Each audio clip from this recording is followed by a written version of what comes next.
Welcome to the Redeemed Vision podcast, where we bring sight to the blind and freedom to those enslaved by our pornified culture.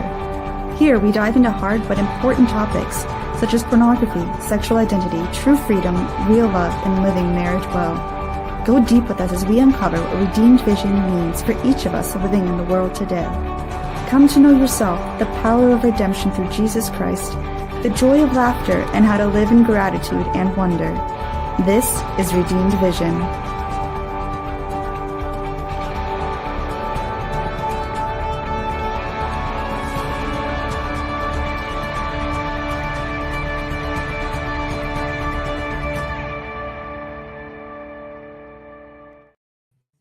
Hello, and welcome to another edition of the Redeemed Vision podcast. I'm your host, Steve Pokorny. It's an honor to be with you. And for those of you who are seeing visuals today, I'm not alone. Somebody else has joined us here. I'm going to call him a co-host, and I'll introduce him in just a minute. And as usual, just want to make sure we can pay our bills so you can keep hearing the good news that is proclaimed on the Redeemed Vision podcast. First up is one of our sponsors. This is Voyage Comics. And as I've mentioned before, a lot of Christian media and art is not really art. It's not really beautiful, and it leaves a little bit for a desire here. And Voyage Comics isn't that. Voyage Comics beautiful stories. They're for all ages, very engaging, will drive you into your Catholic faith. So I encourage you, click the link below this podcast, wherever you find it. If you support them, guess what? You're going to be supporting this podcast. Do you have a will? I do have a will. Fantastic. Do you have a will, listener? Because if you don't, guess what? You get to click on the link below, and you get to fill out your will for free. There's something called mycatholicwill.com, in which they've set up the option. It takes about 15 minutes. This is a way to protect your loved one so that they can be provided for after you pass on. You can't take it with you, so why not support others who can use it after you pass on, right? So go to, it's mycatholicwill.com/freedom coaching, where you can sign up for free. And then all of the work that we're doing in the Redeemed Vision podcast is an outreach of the Freedom Coaching Foundation Incorporated.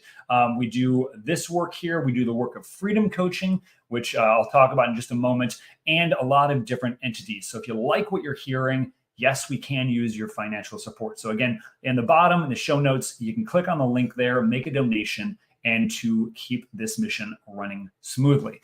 And the other piece of this is an outreach also of freedom coaching itself. What is freedom coaching? It's one-to-one mentoring designed to break the attraction to pornography and unchaste behavior in both men and women through a transformation of mind, heart, and vision. So don't just quit, be transformed, break the power of porn. So with that said, I want to clue you all into our conversation today. And a good friend of mine is with me, Gerard Migeon. Yes, he is wicked French, but he's been in the States for a long while. And to kind of clue into this conversation today, we've been told since at least the 1960s that if you put a certain chemical into your body, especially you put this into a woman's body, this is going to lead to better sex. It's going to lead to happier relationships, more fulfilling and stronger marriages. It's going to be just great for civilization itself. What am I talking about? We're talking about the birth control pill, right? It's the only one that we call the pill, right? But if we look over the past 60 years, we'll find we don't have stronger marriages. We don't have healthier women. We don't have stronger relationships. We find that society itself, in a certain sense, is being shredded. And we may ask, right, how can one little pill lead to all those little problems, right? Well, to help unpack all of this and to pave a way to some solutions is my good friend, Gerard Migeon. And who is Mr. Gerard here? Well, within here, if I can get back to your bio here, what did I do at this? Gerard is the head of an organization known as Natural Womanhood. And Natural Womanhood the organization is based right here in San Antonio, Texas. He's the co-founder and CEO of this. There's an online magazine of fertility awareness and women's health. This educates women, couples, and teens all over the world about the goodness of natural family planning, fertility charting, and restorative reproductive health as effective and scientific alternatives to contraception and IVF. Let me tell you, Gerard has a wealth of knowledge and education in this place here. He's a man who's here talking about women's issues. Why is that? We'll get into that in a minute. But the most important thing for Gerard is Gerard has been married to his lovely wife Anna for how many years? 34 years. Praise the Lord. I'm at 25. I have a lot to learn here, right? And he has two beautiful children, and he's got his first granddaughter, Frances. When was she born? March 26th. This year. 6 months old, yeah. Praise the Lord. Yeah. Awesome. Well, so I don't just have a dad here. I have a granddad. So you, I'm pretty sure you have a dad joke, right, to share? Yeah, I have a few. Do you know, my dog used to chase people on a bike. No, You know really? what I did to stop him? No, tell me. I took his bike away.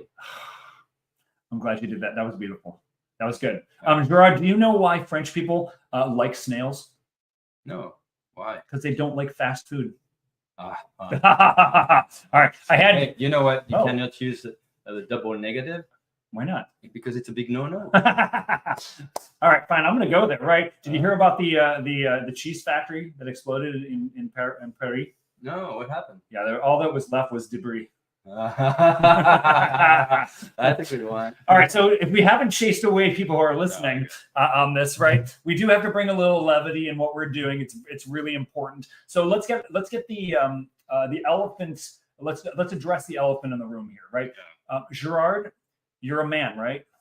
As far as I know. Okay, I'm pretty sure I am. Okay, just wanted to check here. So how in the world are you the co-founder and head of an organization known as Natural Womanhood?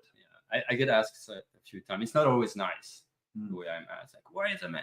But so it's a long story. I mean, first of all, is nobody else wanted to do it or has been called to do it like I did. So at some point in my life, which was really in 2007 when it started, I realized that I had no idea about natural family planning at that point. I had been married, a number of years, actually 17 years at the time, and re-entered the Catholic Church, God's grace, and discover natural family planning. Actually, it's my wife who's not Catholic. She was reading about the Catholic faith, and she's like, Gerard, do you know? Like, we're in bed, and she's reading a book about the Catholic, and like, dangerous. I mean, she's really like, look at this. Yeah, if we're using contraception, you cannot take communion.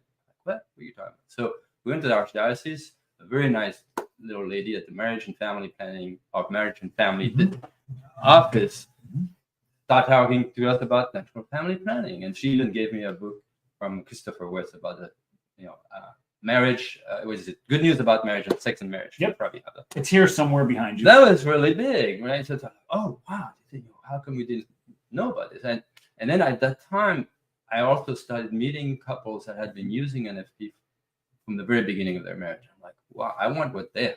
I mean, the communication, the trust, the intimacy that you could tell from the relationship was very beautiful. And you could see that there's something different about the entire family. Okay, so this is a well-kept secret. And then as I read and discovered more, it's like, there was a lot of miscommunication about it, even Catholic. I mean, I saw on the blog a Catholic woman say, yeah, I went to this introduction to natural family planning in my parish. I'm getting married, and it's just a church trying to control us, right? So even Catholic didn't believe it, right? And so what I saw is that there was a lack of good scientific, practical information about it that was available. And a lot of the organizations that are really good that teach NFP, right? Creighton, Billings, couple to couple leagues. I mean, they're really good organizations, and thank God for them, because that's why I was still able to know about it, right? But there was really a lack of good communication, good marketing about it. So this just I started thinking, and then 5 years later, that's why I decided, okay, this is the gap that we need to fill. There's a gap, a knowledge gap among women in general, not just Catholic, about the value, the truth about charting their cycle, knowing their bodies, and natural family planning. There's more to that. We're gonna back, but just to give you that's how it started.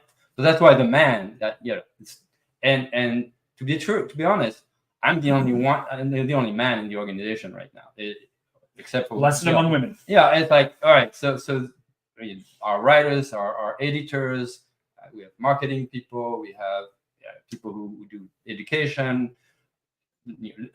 programs and so on. It's women. It's really led by women. I'm just the organizer behind it. You're the token male. I'm the token male. I try to to give some direction, but my background is business administration, nonprofit management, marketing. So God prepared me for this. I think in a way that I could bring something very unique and very original in how to approach, because that is the problem. Parishes have been talking about it. There's great books about theology of the body, great organizations also talking about theology of the body, and then there's a great organization teaching FP. But what's missing is thinking of marketing is you have to prepare people to that. You cannot just have someone who's been on the pill. I mean, it happens, but typically, been on the pill for 20 years and also that, oh yeah, I'm going to use NFP. I think it's great. You have to really change thinking and help people think through and understand. And so we play our part. We're not the only one, but in terms of the way we do things, it's very unique, and we can talk more about the different ways we're doing this. That's great. You're doing beautiful work, and we'll get into that. You're welcome. I'd like to go personal though, right? Oh. And again, this isn't. We never glorify sin. We'll make that very clear. And again, feel free to answer what you feel comfortable, what you don't, right? On that. What do you think in your own marriage, right? When contraception was involved in your own marriage, right? Mm-hmm. You were ignorant of that fact, right?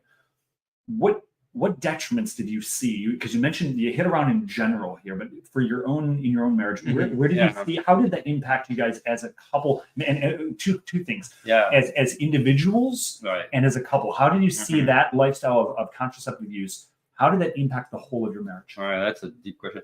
So just let me give you a little background.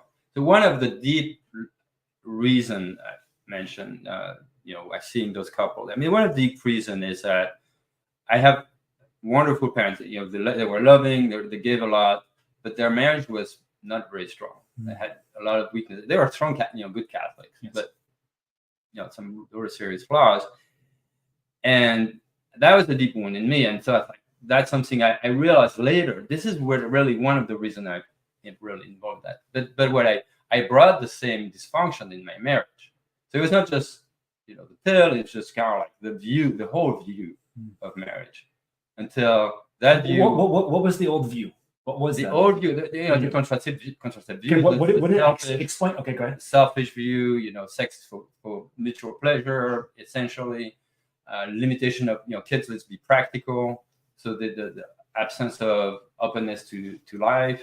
So this was and the result of that is our marriage we had some real serious difficulties to overcome, and we overcame them later. But it's a process, and I firmly believe that a better formation on my wife's side and on my side would have brought made a very big difference. But we had some serious issues to overcome because of just our view of ourselves, and it starts with a view of yourself. Like as a man, how do you understand yourself, and that healing takes even more time. I think it's beyond contraception that we're talking, right? Yes. But contraception just facilitates that, right? Okay, we don't have to ask questions. This is a technique, whatever you use, so for selfish pleasure. But it does kill intimacy, the way it's designed to be, the way we. Why does it kill intimacy? From your experience, what would you say about that? Because it's de facto a selfish act. Okay, we're very intimate here, but the best sex we ever had, I would say, is when we were trying to conceive our daughter. We had, this was very, very something very beautiful about it. And, kind of reflecting back, right? Not that, we conceived our son was not a good thing. And that's like, but there was something different. Like, okay, we have our first one, we want our second one. And there was something really, very special about it. But I never, and we were using NFP because at the time, my wife had read a book saying, how to choose how to choose it, and so that was a theory, and so there was this kind of rhythm about it, but after that we were like, okay, we're done, we're gonna have our life, we have all our other worries and stuff, so it's just a mindset and that shift, so that changed. Okay. That made a big difference. And so doing that mindset shift, because we want to make this clear for those who are hearing this, right? It's not the matter of the pill itself, or if condoms are used in that act itself. The physical thing there is not so much the problem itself, right? What it does, right? There is a problem. Well, there are problems. There are health problems. And issues with it. But we will get to the health issues. So I want to. The point I'm trying to drive home here, right? Because the devil's advocate is, how can this little pill or this little piece of rubber cause such major problems in my marriage, right? How would you, what would be your answer to that for those who are hearing this? Well, how do you explain that without, you could go to theology where it's like, the marriage is about total gift of self. So the traditional explanation in that is that a woman's self is really connected to her fertility. Yes. Right. So the woman's body, and and we'll go to that about when we start talking about teenagers and all that. Is like, when we help young women understand their cycle. It's just a huge game change for them. But so once you sterilize the woman by the pill or sterilize the act, you basically deny part of the self, right? And I think it's more subconscious, but what's not, what I think people can realize pretty easily, the practice contraception, is that they'll realize it's a selfish act, even though, that there is, they can do everything right in terms of communicating, helping, being tender and everything.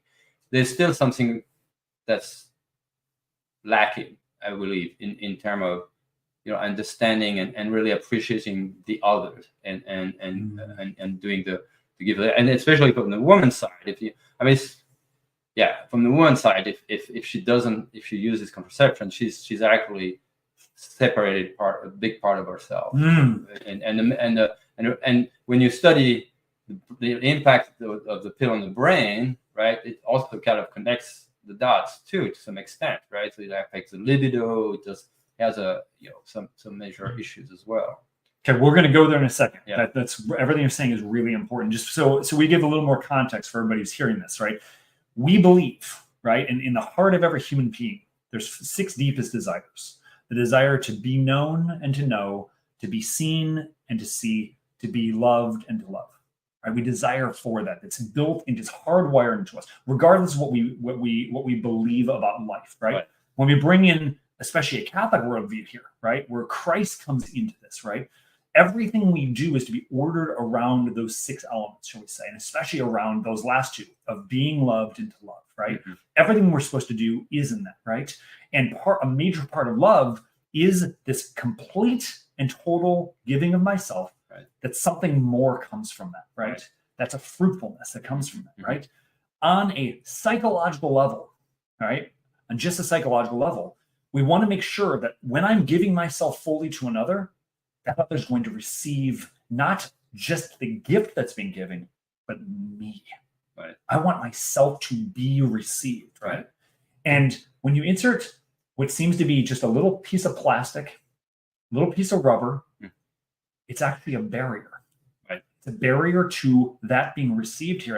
And psychologically, and speaking to lots of women who have made this, shall we say this transformation from a contraceptive lifestyle, or just using birth control for regulating my periods, to moving into more natural means, it's a night and day experience. It's light and it's from darkness into the light, right? Where now, if I'm married, I now know psychologically that when speaking if we can, this is a dangerous thing to do with two guys speaking on two men speaking on a podcast, but when to speak from a woman's perspective, right? If I know that I'm engaging in an act that's supposed to be an act of love with a person, aka my husband, who's committed to our marriage, and I know for a fact in this most intimate act, he is giving all of himself to me. He's not holding anything back, and I'm not holding anything back from him. Then the assurance here that we can really create a communion. We can really create a oneness. We don't have to hide here. And if this is the most intimate time that we're doing this, right, then maybe, just maybe, in the other areas of marriage, we won't have to hide there either. Right. And you know what we're building there? We're building the true and genuine intimacy that I think we signed up in marriage there. Anything you want to comment on that? Yeah, and I've talked to a lot of couples who've used NFP from the beginning of their marriage, and I did actually a pretty extensive study of about 40 couples, and I have the study on our website. But I think one thing that really strikes me is the trust, and that trust is really, really important. The mutual trust, right? That only happens when what you describe happens, right? That basically cements, builds, and for the trust for sure. So that this couple, when they have big issues like tragedies, they lose a child, that's where they go. They find that trust. Or they have. I was talking to a doctor, and she's like, "Well, we had this number 7." So big families, right? Often not because the NFP doesn't work. It's because it just trust, have more confidence and trust God in this area. But the number 7 was surprised and stuff. And I went to my husband, and he said, "Really okay?" And I trusted him. It's like, and it was this moment, like she really said, like that was big. That was, and so this is rare, right? In today's marriages. I mean, you were talking about marriage, the changes in society. 6% in 1960, 6% of kids were born out of wedlock. 6%. 6%. Okay. Today it's 40%. Wow. 40% of children are born out of outside a solid marriage. So why does that matter? Well, because single motherhood is the number one driver of poverty, right? So I mean, that's a huge impact on society. Yes. Now, I'm not saying that the pill is getting. I mean, we're not here to we got to ban the pill as a legal thing, because I think some people are like, well, you're trying to, but we know we can observe the relationship between the use of the pill on a large scale and that change in society, right? And so sociologists, economists have looked at that very closely, and it's known fact, right? There's this relationship. Yeah. And so it's something that we see that there's a need for change. There's a need for awareness. There's a need for women and couples to know that that's not the best option. That's not the only option. That's not the best option. And there are ways to really make, foster better marriages and better health for through the use of natural family planning. Beautiful. And I want to just make one comment here, because you're stating something very clearly, and I want to bring this to a larger landscape. It's been said that marriage and family especially is the building block of civilization. Right? It is what grounds civilization, right? And at the nucleus of that is marriage itself, right? And because what is it what is it about family that's so darn important? It's where we are to get our identity, to who we are, either as a male or a female. It is where we are going to learn about how do we share, how do we say please and thank you, all the kindnesses that we need to, especially to receive mercy. Right. And a key word that you used, Gerard, was trust. That I can trust this person here, right? If our lived experience especially, let's say in that most intimate act, is I can't trust you, this is going to verbally or non-verbally radiate out from what is supposed to be in the bedroom, right? This is my private time. It doesn't just stay there. Exactly. Right? Exactly. And then children pick up on this, that mom and dad aren't really trusting each other. And if mom and dad, who in a certain sense are God to me, they have brought me into existence, they are sustaining my existence, and they can frankly take me out of existence, right? But if God is not trusting each other, don't miss the metaphor, right? Mom and dad together, then how am I? Then I can't trust God. Yeah, I cannot I don't have a solid foundation for trust. Yep. And that's huge. I mean, so anxiety, lack of self-confidence, trying to find, ways to build your trust on other ways. Yeah, it's exactly. I mean, that's not exactly on the what you're describing is the lack of trust. That seems to be something fairly innocent because it's so common, right? To use contraceptives because we begin a family and we're gonna do everything right with our kids and bless people's heart. I mean, I know they want to, they try, but that little thing can really undermine them. Yeah, and without them knowing it. And then going from there, right? What makes up civilization? It's the common life of man and woman. Right? What is that like? So if you have now multiplied not just that one action, not just that one relationship, but legion. Right. Everybody's not trusting each other. How are we supposed to have healthy relationships? How are we supposed to have those healthy marriages that are going to build the building block of civilization? So take a look, my brothers and sisters, take an honest look at this, right? Just an objective look at this. Have our relationships, since especially contraception has been introduced wholesale, have relationships become stronger and civilization stronger? Or are we finding right now it's like a thread? There's one thread left, and the scissors are ready to cut that thread. I think it's the second option, second piece there. Any thoughts there? Yeah, no, well, I don't know what you mean by the scissors. Well, no, because we're at a I think a breaking point in civilization now where I don't trust you as a human being, and this is a lot with what we do here on the Redeemed Vision podcast. Is the way in which we love people. Loving people starts with, can I see them? Right. And when I see another person, if the person in front of me, if I believe or my programming has been, stay away from me, or I can't trust you, right? How am I supposed to enter into a relationship with you, let alone the most intimate relationship of marriage, and then into that most intimate act where it's supposed to be there, right? So any further thoughts there on that part? Yeah, no, it's very interesting because the response to that for men, especially, I mean, I don't, not just men. Just because the man, because here you are as a man, is to go into violence or abuse or self-abuse, right? Or so we have to let that lack of trust, to find an outlet for that lack of trust. It doesn't just go away. It doesn't go away, right? And so yes, so you see a lot of manifestations of that, and then the confusion, of course, we see now with young women, and I would say that's in great parts. For women, I think the lack of trust is, it's not good to be a woman. Our message is it's good to be a woman, right? And we want, and your body is a good thing, it's a gift, and so we want to really help women, young women especially, through different programs such as helping moms teach their daughters, or we have college program, rediscover the goodness of their bodies, and it's doable. It's very powerful, but I think that's where for women, this is a challenge, right? Is that, I mean, they're gonna try to find, okay, what I need to do to compensate for that internal lack of trust and confidence, with I'm gonna try to be beautiful, or I'm gonna try to be. I mean, you see that all the different ways, expressions that of this lack of trust or this lack of confidence, in I mean, if you go on TikTok or on Instagram, in ways that are scary, often, right? And women who are accepting to be objects.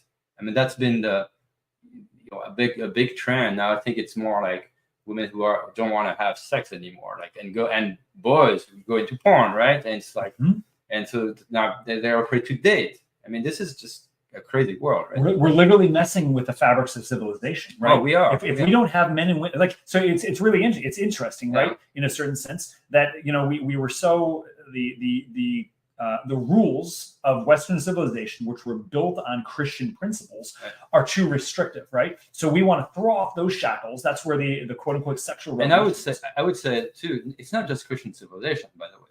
I mean, like oh yeah, you're right. A lot of these principles, I mean, civilizations that have, that are striving or have striven outside the Christians, Rome, go to Rome and go to Greece.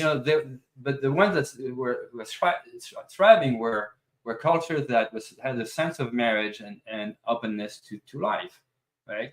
And kind of respect for these same values, and that you mentioned, the six important personal unique. I mean, that's natural design, right? That's how we're designed.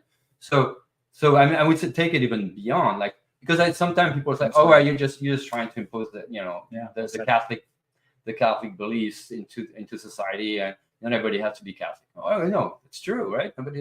It's not just a Catholic belief. It's the way, it's an understanding of who we are as people, and I think it's very important. So if you're if someone who's listening here who is a Muslim, or is a Protestant, or is if they look inside themselves, I think that can resonate, and I want that to resonate with them. Does that make sense? Absolutely. The 6 things that you were talking about, everybody has that, regardless of their belief, even if they don't believe in God. Yes. And they can live it in the right way, even if they don't believe in God. Yeah. And that's my really, because it's this internal need and this internal ability to go beyond yourself and to give yourself fully. And that's your human dignity, right? That's love. Mm-hmm. That's dignity, and everybody has that potential. But but the culture, going against the Catholic culture, but it isn't just against the Catholic. The culture has been taking us away. Now, there are traditions that also go against that. I mean, like you're taking them, think that in certain culture where so not non-Christian cultures are okay, like because there are paganism and ways of seeing women and seeing children as really in a very poor way, right? They were very abusive. Yes, but at the same time, it remains, something remains, and I'm sure if we go to China today and we have this conversation with a Chinaman who is not being educated in a Christian way, or if we go to somewhere in Africa, where people, the Maori, tribe, and we talk about these things, and they'll get it. Actually, there was a video where someone was asking this African tribe, not Christian, very very remote, and about abortion and divorce, and they were laughing, and they were like, "You're crazy! This is crazy. This is not." Right, so that they have that. There's this sense of what it means to be a man or a woman. Absolutely. No, and I would. The only other thing I would add to that is identity. Action springs from identity, right? Yeah. If we know who we are, right? We know who I am as a male or a female, right? I'm going to live from that perspective, right? Where the way we say it in freedom coaching, where my focus goes, my energy flows, right? So if my focus is on a true sense of my own worth, my own dignity, and I'm built up in that, right? Whether I'm Christian or not, right? I'm going to make different choices from somebody who's confused about their identity, who believes that my pathway to happiness is pursuing a utilitarian adventure, shall we say, a pursuit of pleasure, right? And that's going to have a whole nother set of consequences, right? And what we found, and the argument that I believe that Natural Womanhood would put forth is that second view of merely pursuing pleasure for pleasure itself hurts the person who's doing this and is going to hurt others, and ends up hurting a lot of relationships. Anything else you want to add there? No, I think, we already touched that. It hurts you because there's a sense of loneliness that you cannot deny. I mean, it's just okay. I had my pleasure, but I miss. There's something missing, right? And then it hurts the other in a way that there's no trust, just like we were talking about, right? So at the fundamental, at the root of this, there's something missing. There's something that's gonna hurt, the family. Absolutely. Yes. Yeah, no, that's well said. So one thing that I highlighted during the introduction to you and this has been in the news lately about IVF, in vitro fertilization. Okay. Right? It's been there, and there's some scrimmages, and this is not about getting political in this conversation. Sure. But IVF seems to be a legitimate option, right? Mm-hmm. For couples who have been trying to conceive and they're having their struggles with it, right? The science has finally found a way that we can create a child in a way outside of what is typically been considered the natural way, right? What's the big deal? Why even bat an eye at it, and maybe it's being problematic? Right. No, it's a really a great question, because so many people, and you want to trust in medicine, right? You want to trust in doctors. They want to help, and couples who suffer from this issue of infertility, so it's a very painful issue, and it's not the only painful issue, but it's a serious and difficult question for them, and some of them have suffered suffered miscarriages and so on. So there's a lot of grief around this issue. The challenge is now, first of all, IVF is typically ordered from the medical system after a year of trying to have intercourse, and then you enter with some different processes until you get to IVF. The processes themselves are very difficult, and they're very costly, and they have moral consequences. That means typically you'll have to create several embryos and choose, right? So there's a big moral dilemma right there, right? They say, okay, so now I have 3, 4, 5 children, and sometimes 10 or 11 maybe or 12 more, right? And so, but for my health, my safety, I can only have 1 or 2. Bring to no octomom typically. No octomom, right? And so that means something has to happen with the other one. So wait. So go there. What? That means that they have to be destroyed, right? Discarded, or they're just frozen forever. Yes, that's true, right? It could be. So in stories, I've heard stories of this, that in the United States alone, it's somewhere along 500,000 children who are frozen right now in Yes. suspended animation. Right. And the question comes down to, what do we do with these children? Right. That's another question. Perhaps we can go there. I met a woman once who started an organization because she and her husband had divorced, and they had frozen embryos. So what do we do? And so there's a big battle about the husband wanting to discard the embryo, she wants to keep them. It's a nightmare, right? Because they are children, but what do we do? Right? So anyway, so this is a really big ethical question. The way we approach this as Natural Womanhood, I think it is really, in a way, some practical, right? Because our approach generally is, it's evidence based. Is what are the solutions? Yes. For women and couple. And so what I realized I started exploring natural family planning and all the ramifications, is that there's a whole body of medicine that has been developed in the past 30-40 years, starting with Creighton called Naprotechnology. Now other organizations are providing some help, like FAM. But a body of medical protocols that seek to understand the unique dysfunction in the woman that prevents her from being fertile. For example, very common issues are like endometriosis will be a major factor of infertility. PCOS would be polycystic ovarian syndrome will be a major factor of infertility. It could be a hormonal imbalance, lack of progesterone. So all those issues, right, are the cause. So typically a couple will go to a fertility doctor, and they'll be told, well, okay, you can't, so we're gonna go. There's no really deep research about what the causes are. So we're like, we can't, and then we fix it with an external approach. With what we call the restorative reproductive health process, right? Those protocols that have been developed.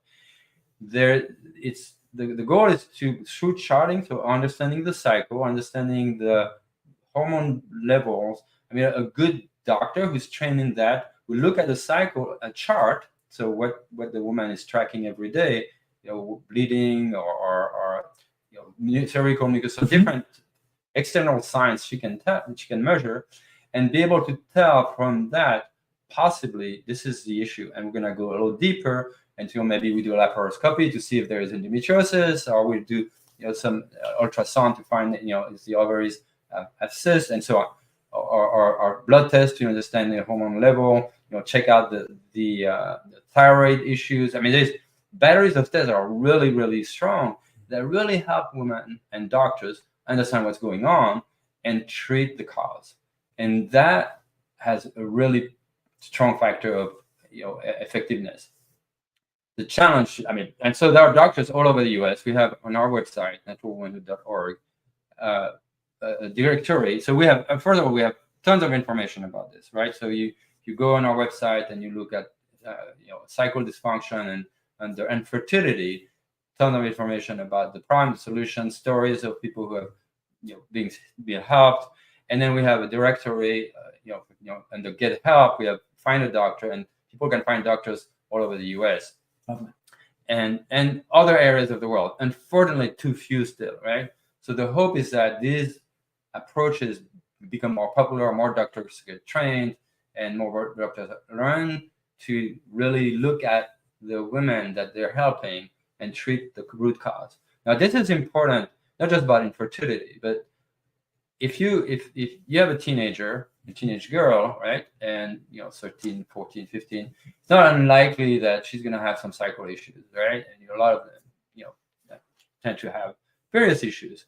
You go to the doctor, what is he going to do? Usually prescribe the pill. He's going to prescribe the pill, right? So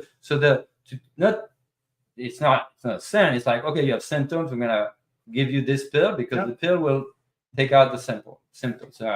No, there are a number of problems with that. First of all, the pill has serious side effects. I encourage your listeners to go on our website and look at its birth control options. We have probably the largest bank or data bank of side effects and risk of birth control. A ton of studies about that, right? Whether it's blood clot risk, cancer risk, autoimmune disease, depression, libido, and all that. Depression is a big deal for teenagers, and so the girls get on the pill, and then they have those this mood issues, and now they get on an antidepressant, and so on. But the other problem is that the natural cycle, ovulation, is a really big factor in the girl's development. So we have an entire series that's called Women Need Periods. Women need period because it helps with their heart development, it helps with their brain development, it helps with their bone development, it helps with their breast development, for when they become. So there's so many areas that a natural cycle will foster that or impact in the teenage, puberty, and post-puberty years.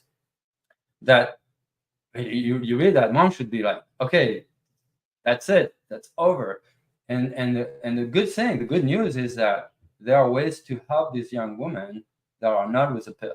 So an example is endometriosis. The onset between the time of onset of endometriosis and treatment, it takes about 8 to 10 years on average. Okay. Because what happens when they start having these issues, right? Those symptoms, the girls are on the pill. Yes. Right. And so then they're on the pill for a number of years, and then they get married, they want to have children, they get off the pill. It's still there. It's worse sometimes, right? It can make actually endometriosis worse and more spread. So that gives you an idea of the problem we have, and that's why we have created a program to teach moms about their daughter's cycle, to help their daughters. It's a video program. It's very easy to use. The idea is the mom doesn't have to be an expert, and they can't. They have not been told. They don't have the science. But the video program makes it super easy, and it teaches not just the what, which is this is what's going to happen. This is the physiology, the body, how the body is designed, and so on, but also the why. What is the periods are not just blood. There's something really mysterious and very beautiful about it. It's like actually it shows that you're gonna be a mom, or you could be a mom sometime in your life. This is how it relates to being a potential mom. other areas of the reproductive cycle are explained in that way to really help girls understand, okay, this is good, right? Now, it's sometimes difficult, and why? So there are lifestyle issues that can be changed that help make the cycle much better and easier. And then you have to know what's normal and what's normal. And so we explain all that to those girls through a series of 10 short videos. But the other side of this, it's really important to me, is that it facilitates a dialogue between mom and daughter. And what we really hope with this program, and we see it's happening when moms use it, is that it creates a dialogue between mom and daughter, an openness. There is a lot of shame around this in the culture, and and even with the mom and with the daughter. And so when they can talk about it at that level, in that context, with these videos, with those booklets, I mean, it changes everything.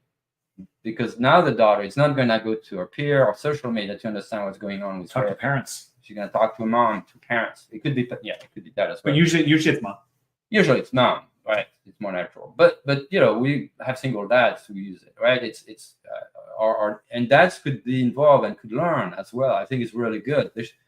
Our first video is free. We want mom and dad to watch it together. And then decide, okay, that's something we want to do, and do it with our daughters. And just as an encouragement to our fellows who are listening to this, right, to learn about a woman's cycle. Yes. In general, it's not about sex, right? It's not a sex ed program. It's just it's called Period Genius. If you go on our website, on the top of the homepage, Period Genius, click there, explain everything. But it's not about. It's really about understanding the body and the goodness of the body and health as well. Yeah, and just to I want to just as an encouragement, right? Because a lot of guys who are just haven't really thought about this at all. Yeah. Right. I don't even go down that aisle in the supermarket, and you know what aisle I'm talking about. Yeah. Right? Yeah. And as a married guy now, like I'm FaceTiming my wife. All right, what box do you want? Right. I'm kind of loud. I'm kind of boisterous, and I don't care. And what this does though, by having this knowledge, I've learned that it creates an unbelievable amount of respect for women. Right. So for a man who generally most men were interested in women, right? Can we be really interested in them in something that's deeply personal to her, and then vice versa when she's involved with a man who doesn't just get her, but gets her, understands not just cycles in general, but her. What this does is he understands here. And gentlemen, let me encourage you on this, right? And when you can learn about this, and again, you're not going to do this with every woman, by the way. Most women are not going to be interested to share that information with you. But don't go there right away. Don't just go to the go pick up, fill up the gas tank, and go to pay for it and say, hey, tell me about your cycle. Don't do that. Don't recommend that. But to somebody that you're personally involved with on here, right? What it shows is that I want to really listen to what's going on here. And then what that does is, as you talked about, creates that environment of trust. Then maybe if he can trust me, if I can trust him in this area, and he's listening to me in this area, then I can begin to do this in other areas. And what did we say? What's the foundational where there's going to be success or failure in marriage, in any relationship? What is it? Communication. So the question is, what is her body saying first and foremost, right? Something along with the language of the body, but also this primary language that's rooted in her, right? So I want to go there. Let me interject on it. So for men, because I think it's hard for men to understand the depths of this.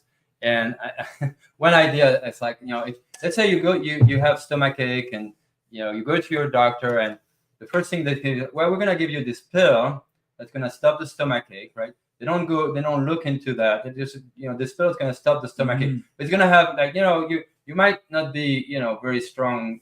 You might be impotent, or you might impact your mental health. And it's like, we'd run, right? But that's what we're doing to women, right? So I want men to understand that, like, that's the medicine for women right now. Every time they go for something that has to do with their reproduction, and so we really put them on a steroid that really hijack a part of who they are. So I want, it's hard for us to psychologically, it's a huge thing, right? So on this, I forgot your question, but what I want to also add to this, because it's very interesting. I as the CEO of Natural Womanhood, share with women with it, and then there's this trust, like they understand. Okay, so they're open to talking about stuff like they would not, and I mean, it's all respectful, but it's really interesting because they understand. I understand what's going on, right? What we're doing was we have a psycho mindfulness club for college students, and what's the I want to go there. This is great. yeah. Go there. So I think it's a good transition because what this is it's a peer-led support group to teach young women about charting their cycles, understanding their health, and the science and the health of their cycle in a context of a true support group, right? So there's a part that they meet every week. There's a part that's more educational. They have 8 lessons if you want, where awesome. The leaders are trained and they give a presentation about starting with charting, talking about hormones, talking about another one on ovulation, another one on the anatomy and so on, right? So we have those lessons, but in between they have texts that they read together and then they share. You think about Al-Anon for cycle health, right? It's a very, very personal, very open, very powerful way, and those girls, it just changes everything. What's the change for them? So the first change is you were talking about identity. One of the big changes. We had that one of the first. We've been doing that this is third year, right? We have 18 groups this year all over the U.S. But in the first year, with only 3 groups, one of the girls said, I understand what it means to be a woman. Wow. Right? That's powerful. Mm-hmm. We asked them at the beginning last year. We asked them at the beginning how much peace and confidence do you have about your cycle and periods? And the beginning of the training or the group, Cycle Mindfulness Club, about 18% said good or very good, right? It's good, it's strong or very strong. At the end, it's 78%. So it's great. It shows you the shift, right? We have a question about how confident are you, feeling about about you as a woman, and it starts better, right? A lot of those girls have some good formation there. So far, they're more Catholic. They have some good foundation in terms of their Christianity, but still, we move the needle by 20 points at the end about their confidence and peace about being a woman. That's awesome, right? And so it helps with that. It helps them understand. You are talking about the changes and the self-knowledge. They understand why they feel different at different times of the cycle, right? So why they have more energy, why they should be more gracious with themselves about that, which is really important. Gentleness is really important for themselves, right? And then those girls talk to their fiancé or boyfriend, and I have one of them that I talked to last week, and he's like, I don't know how I can thank you. Seriously, why did he say? Because the knowledge he gained from his fiance's knowledge, and they're not married yet. They're gonna get married in January. But it was like it changed. It was a major thing for him, and so I think once a woman is formed in that way, she's gonna impact her future husband. Yes, and then generations and generation. So Gerard, I'm going to say thank you. Thank you for that. Thank you for what you're doing, because I think especially when any of us, when we don't know our identity, we don't know who we are, we're lost, and the world wants to keep us lost in many ways, right? And what we want to say is, especially for young ladies, right? And this is for young ladies, when they can know about their cycles, it's empowering because I know this is essential to me. Right. And when I know that this is not a mistake, right? These different the way my cycle goes, it may be different from other women. That's okay. Right. And if something is medically off, guess what? By having that knowledge, then I know I can do something about it in a way that's going to work in accordance with the dignity of my body, the dignity of myself. Right. And I think this is the other answer to going back to the very start of this podcast, right? Of a question I asked you in the beginning was, what does a man have anything to do with this? Every man in their heart of hearts wants to love and serve woman, wants to do this, right? And when a woman knows that a man is not simply trying to get something from her, but wants what is best for her, we're talking about a revolution, right, of the best sense of the word. right. Yes. Yeah. And so we're seeing this in small ways, and it's the beginning of a revolution, right? It's revolutionary. I mean, our vision is that this becomes common, right? And Awesome. common, and a lot of people say, well, it should be taught in school, and yes, eventually it should be taught in school. But I think the way it's passed on, is really important. So mom to daughter, right? Then and that relationship, and then peer to peer as women, just like you had La Leche League. That's what started breastfeeding in there, back into in America. Well, I think those clubs really, they're called Cycle Mindfulness Club, and I mean, people can connect with us to find more, but it's really we have, like I said, 18 clubs, not just in Texas. We have all over the US, but I see having hundreds of clubs because they're so powerful and so life-changing for young women. And then after that, they become advocates. By the way, they're so confident in themselves. Yeah. They're not afraid, because that's all the thing too. That's the drama, and that's why the clubs are necessary, because those girls have heard the talks.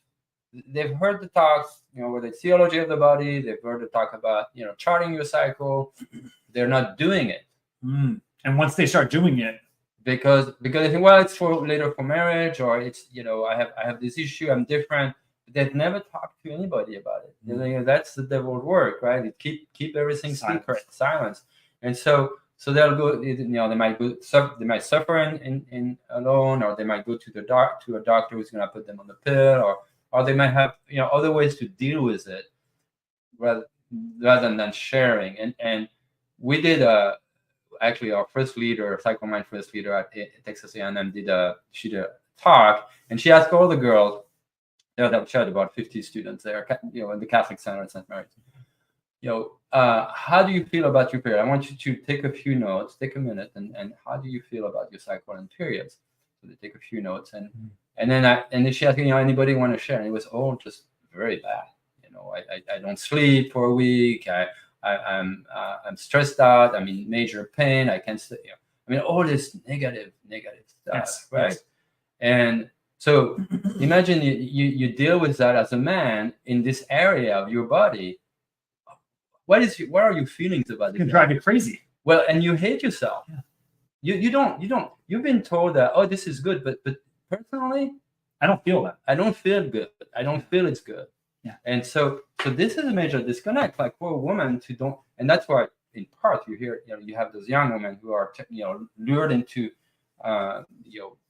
transgender things. It's about like, well, it's not good to be. I want to escape my body. I want to get out of it. Because this is so painful. Yeah. And so difficult. And I don't trust it. And I'm told that if I feel like it like that, maybe it's me. It's not. I'm a mistake. And so it's so powerful when you help those young women, like through charting their cycles, through understanding what's really going on in their body, through healing with the need healing, right? Better lifestyle. I mean, just like the food you eat can have an impact, for example. Yes. For cycle, right? The sleep, the stress. I mean, all those things can be very impactful. But when you bring that around, those girls are confident. They're happier. It's bingo, man. I love it. It's very powerful. I love it. So this needs to get it out. Get out to the world. So we're a part of that, and I'm honored to have you here. So 2 final questions on this part of our interview, right? From what I'm hearing, you are involved in obviously general education. There's a wealth of education on the website there. Again, naturalwomanhood.org. Yeah, right there. There's the website on there. You've got information and education at least one program for moms and their daughters going on. You've got cycle awareness, right? Cycle mindfulness. Thank you. Cycle mindfulness. Mindfulness. Yeah. So this is an idea of being aware. I mean, it's not Eastern philosophy. Sure. It's just being self-aware. Self-aware, right, of what's happening with your body. Awesome. So that's on college campuses. More and more growing. How many college campuses currently? 18.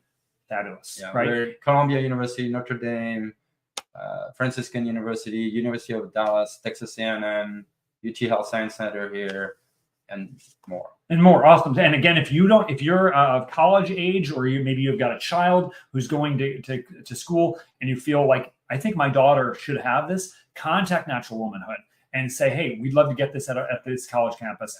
I'm sure you're happy to discuss with them. So it's a way it works. We recruit students. They have to be junior or senior. We recruit them from January to March. Great. And then we select them in April, and then they have a training. It's a 3-day training at your alma mater, actually, University of St. Thomas in Houston. Not mine. I've never. It's a beautiful place. That's right. I went to Franciscan. No. But if I was my daughters, that's one school I would send them to. Okay, never mind.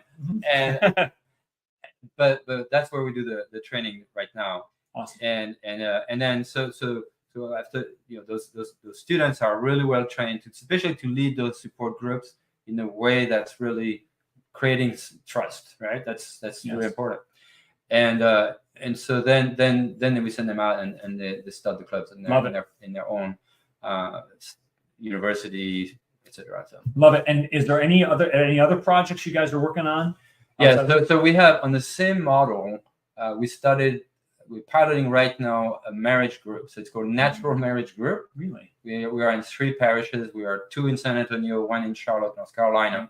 And it's the same principle. They just meet monthly, but they talk about issues that surround this, natural family planning, infertility, and other things. And the idea was, people are trained to use natural family planning, not always, but hopefully in many cases.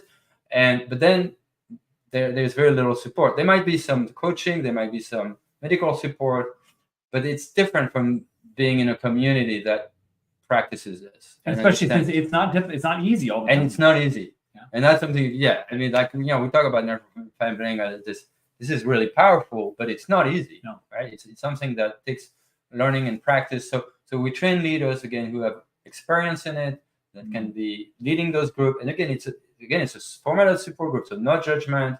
No, people are there to just, they just want to listen, but be part of this group and understanding the dynamic and hear from people who have experience with that, realize that, okay, I have the same experience. Because often when you struggle, you think you're alone, right?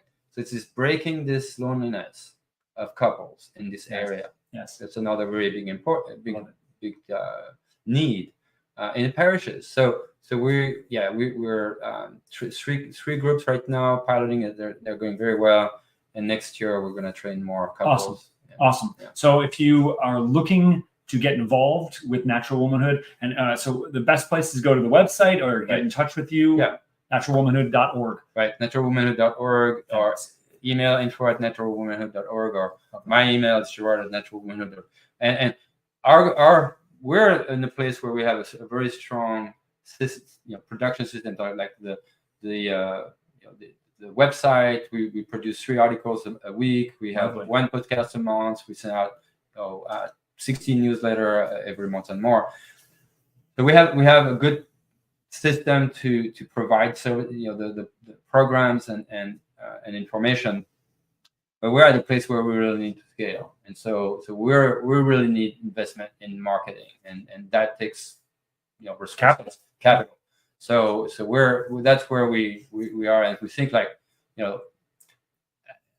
all women, but especially right now Catholic women 18 to 45, to start with, because the Catholic Church is where this is more. There is more understanding and support.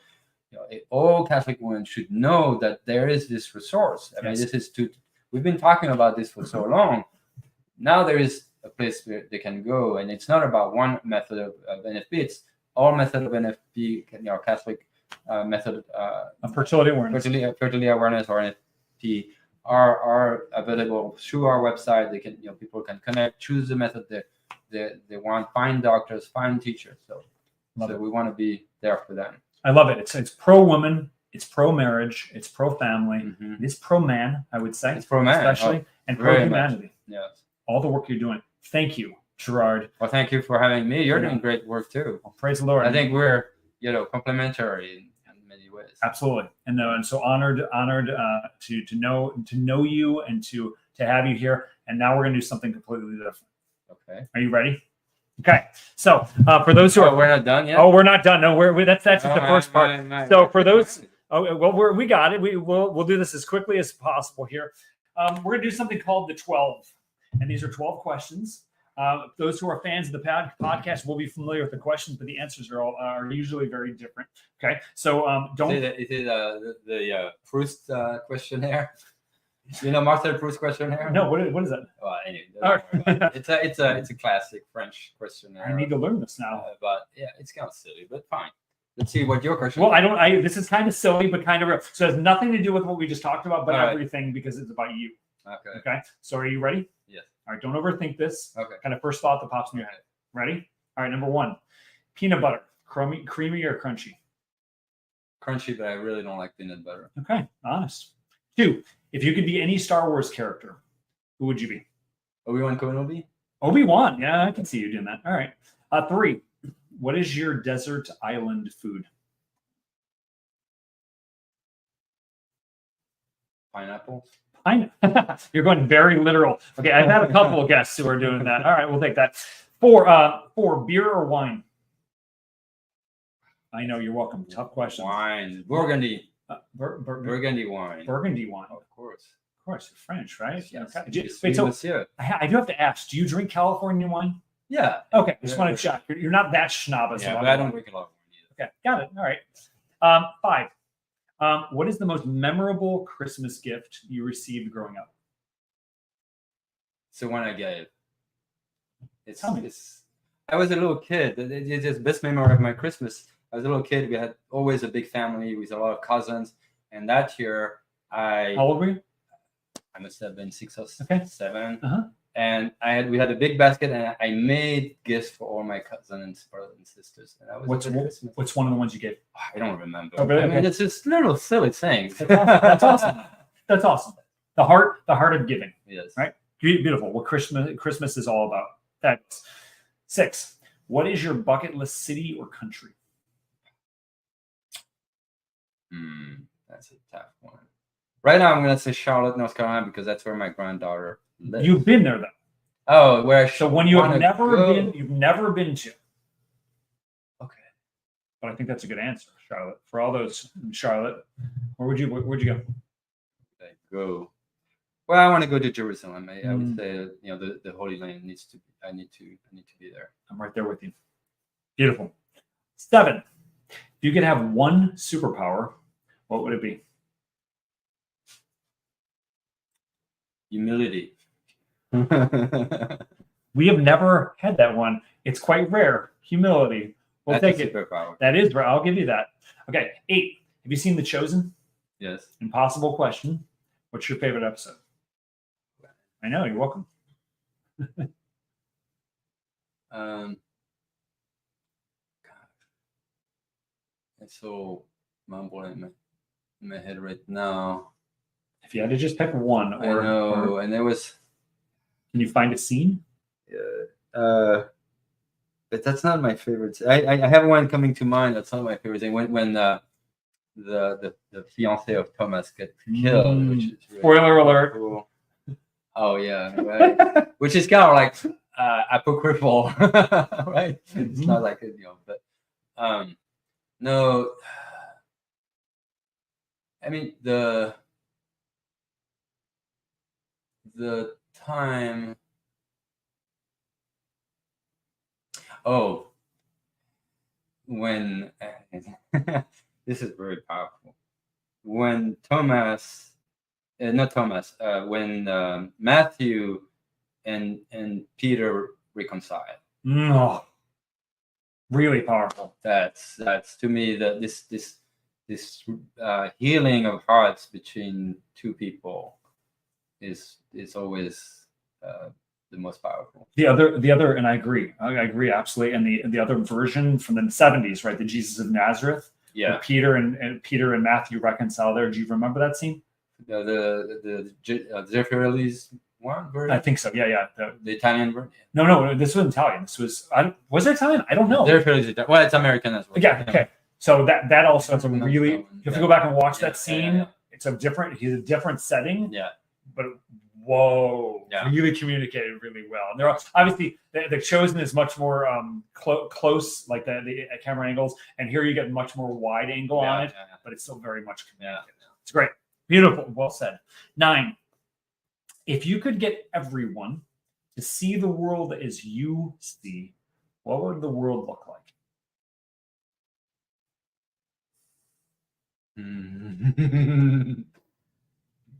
Wow. Mysterious laugh. Or mischievous laugh. The word I see, how I see it, or I try to see it. I'll let your response. Yeah, I still have a little Dottie Thomas and cynical way of seeing things, and I don't want, I'm trying to see it as beautiful and good, right? And I strive for. I mean, one of my, healing and peace is those are big things. So the world as I see it,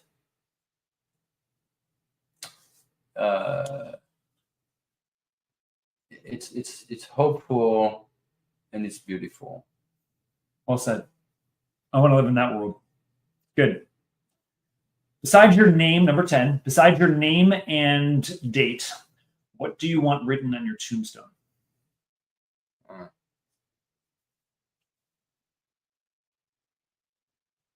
A life well lived. Well said. 11. Or he loved a lot. He loved much. He loved much. Or he tried. Yeah.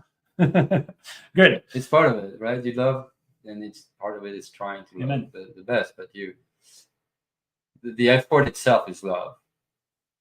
That makes sense. Yeah, oh yeah. The effort itself is Yeah. love. Yeah.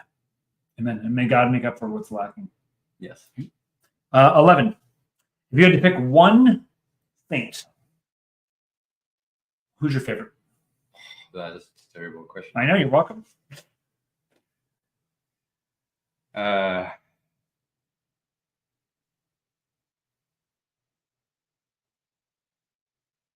of your head. What do you got? Well, it started with Saint Therese of Lisieux because she's French. She's French. Yeah, I have to pick a French name, right? I love Saint Joseph. I love Saint Gerard Migeon. I'm discovering more about him. I was like, oh, this guy was really cool. But Saint Therese, because of her, and I love, Saint Bernadette too. There's this childish abandonment, the little way, the simplicity. It teaches us so much, and I tend to be, I did a lot of studies, and I learned, I'm not an intellectual in a traditional sense of the way, but I do think a lot. I do, try to reason, but there's this ingenuity, this sincerity, this openness to love and to be loved. That's very powerful. That is what we want. Like life changing and what we want. Amen. Yeah. So Amen. Saint Thérèse, priez pour nous. Muy bien. No, merci. It's about all the French I have here in me. Number 12. Oh, okay. There's one more. Why be Catholic? Why be Catholic? Well, why not? I'll just take that. The many reasons. I started Catholic. I left the church, and I went back to because God called me, and for 10 years I was a Christian, non-Catholic Christian with my wife, because she was going to Bible study, and I just got re-engaged. I thought, oh Jesus, it's like okay, so it's just starting. But I came back to the Catholic Church because because I want to say the incarnation. It's it's a substantial faith. It's a faith of substance. It goes from here to here, and because of the sacrament, it's a faith that's embodied. If that makes sense. And so, I love our brothers Christians, and actually, I want to say, some Catholics don't live that way, and some Christian, faithful who live in that way, where they they actually understand that office involves this embodiment. But we have the gift. We have gifts that they don't have, right? So definitely, I was really appealed by this, and that was a big life changing for me. So I'm not going back. I love it. Gerard, it has been an honor to have you on the podcast today. And for all of those of you who have experienced today, if you like what you've heard, like it, share it, click that bell, right? And if you don't like it, do it anyway, right? Get this word out. And especially with the work that Gerard is doing at Natural Womanhood, .org, you're going to find a wealth of education there. And again, for all of us here at the Redeemed Vision podcast, remember, nothing is wasted. Everything is redeemable. So may everything we do give glory to the Father and the Son and the Holy Spirit, as it was in the beginning, is now, and ever shall be, world without end. Amen. Until next time, I'm Steve Pokorny, and blessings.